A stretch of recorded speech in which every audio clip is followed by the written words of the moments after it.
क्या है ये संकल्प शक्ति? इसे समझने के लिए मैं आपको एक उदाहरण देता हूं।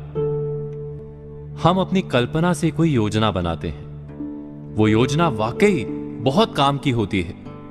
उसे हम बहुत उत्साह से आरंभ करते हैं, लेकिन उस पर थोड़ा सा काम करके हम अचानक उसको विराम दे देते हैं।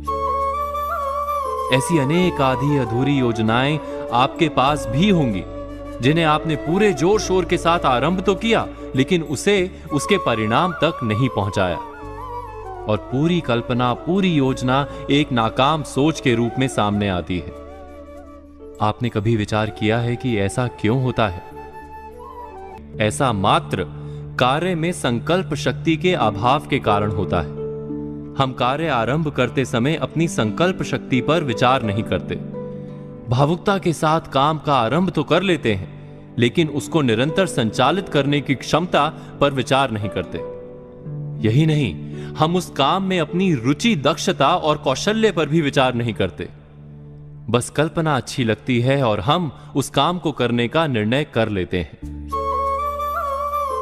ऐसा जब जब और जहां जहां होगा, कार्य अधूरा छूटेगा ही, क्योंकि कार्य वही पूर्ण होता है जहां कौशल्य पूर्ण लगन, तब पूर्ण रुचि और संकल्प शक्ति का सही मेल हो। जहां भी इन तीन या इनमें से किसी एक का भी अभाव होगा, तो वो योजना कितनी भी बढ़िया, कितनी भी लाभप्रद हो, परिणाम कुछ नहीं निकलेगा। ठीक वैसे ही जैसे किसी रोग को दूर करने के लिए सही परहेज, उचित आराम और सही दवाइयों की आवश्यकता होती है।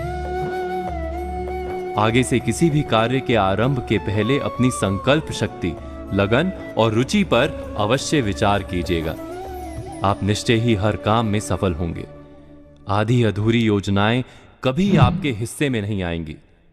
इस मंत्र को आजमाइएगा जरूर।